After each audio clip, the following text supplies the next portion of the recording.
Perkenalkan, kami dari kelompok 2 dengan saya Bulan Nuraini. Saya Alina Fitria. Saya Putra Sfranza S. Yang pertama. Saya Nur Oktaviani. Saya Raisa Andini. Hari ini kami akan menjelaskan tentang video manajemen. Pengertian manajemen. Menurut George Robert Terry, manajemen merupakan sebuah proses yang khas yang terdiri dari tindakan perencanaan, perorganisasian, dan penggerakan, serta pengawasan yang dilakukan untuk menentukan dan mencapai sasaran-sasaran yang telah ditetapkan melalui pemanfaatan sumber daya manusia dan sumber-sumber lain. Manajemen merupakan wadah di dalam ilmu pengetahuan sehingga manajemen dapat dibuktikan secara umum kebenarannya. Sedangkan menurut ahli Mary Parker Follett, manajemen merupakan sebuah seni atau kemampuan seseorang atau kelompok dalam mengatur atau mengelola pekerjaan melalui orang lain atau pendelegasian tugas untuk mencapai tujuan bersama dalam organisasi. Sehingga dapat kita simpulkan bahwa manajemen merupakan sebuah ilmu yang mengatur sumber daya manusia dan mengelola segala sesuatu agar berjalan secara efektif dan efisien. Individu atau pelaku manajemen disebut manajer. Lalu selanjutnya ada fungsi manajemen. Fungsi manajemen adalah serangkaian tugas atau kegiatan yang dilakukan oleh manajer untuk mencapai tujuan organisasi secara efektif dan efisien. Fungsi manajemen ini biasanya dibagi menjadi beberapa kategori utama.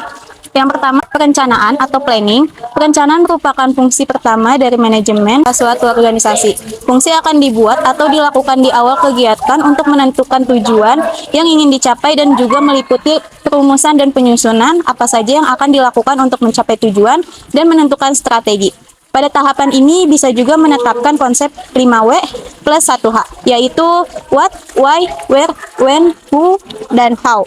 Lalu yang kedua ada perorganisasian atau organizing. Organisasian ini merupakan proses menyusun struktur organisasi dan mengalokasikan sumber daya untuk mencapai tujuan, termasuk pembagian tugas yang dilakukan oleh masing-masing individu. Lalu yang ketiga ada pelaksanaan atau executing. Pelaksanaan atau executing ini merupakan proses mengarahkan, memotivasi, dan memimpin anggota organisasi untuk bekerja sesuai dengan rencana yang telah ditetapkan. Lalu yang keempat ada pengawasan atau controlling. Ini merupakan proses memantau dan mengevaluasi kinerja dan membandingkan korektif jika diperlukan. Selanjutnya ada bidang manajemen. Bidang manajemen terdiri dari 4. Masing-masing bidang itu memiliki tugas yang berbeda. Yang pertama, manajemen produksi. Manajemen produksi adalah suatu kegiatan yang dilakukan untuk mengatur jalannya proses produksi yang dilakukan oleh suatu perusahaan. Yang kedua, manajemen pemasaran. Manajemen pemasaran adalah kegiatan pengaturan proses pemasaran produk dari produsen kepada konsumen agar berjalan dengan efektif dan efisien. Yang ketiga, manajemen keuangan. Manajemen keuangan adalah kegiatan pengaturan dalam usaha, pencarian dan pemanfaatan agar berjalan secara efektif dan efisien. Selanjutnya, manajemen personalia.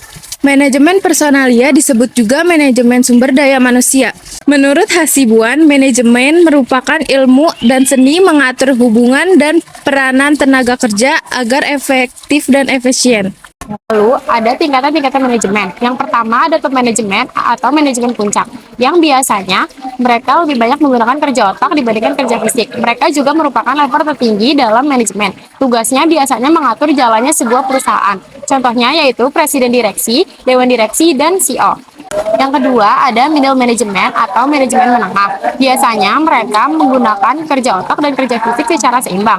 Dan tugasnya adalah mengawasi beberapa unit kerja. Contohnya yaitu kepala departemen dan manajer cabang.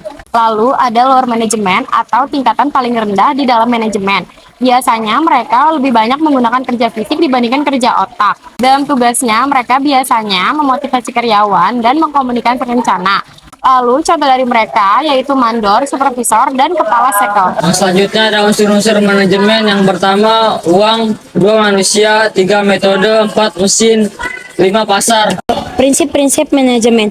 1 itu ada disiplin, di mana anggota organisasi harus patuh pada aturan dan kesepakatan yang menjadi rambu-rambu organisasi. Yang kedua, ada kesatuan arah, di mana kegiatan-kegiatan dalam organisasi yang mempunyai tujuan yang sama sebaiknya ditangani seorang manajer dengan menggunakan satu perencanaan saja. Yang ketiga itu ada pemberian upah, di mana pemberian balas jasa harus adil baik untuk karyawan maupun untuk perusahaan. Yang keempat itu ada jenjang jabatan, di mana dalam suatu organisasi seringkali digambarkan dalam garis-garis yang rapi dalam bagan. Nah, bagan itu menunjukkan bahwa kedudukan manajer dari puncak sampai ke jenjang bawah. Yang kelima ada kesamaan, di mana para manajer harus bersahabat dan adil terhadap semua bawahannya. Sekian video penjelasan dari kami, kurang lebihnya mohon maaf. Wassalamualaikum warahmatullahi wabarakatuh.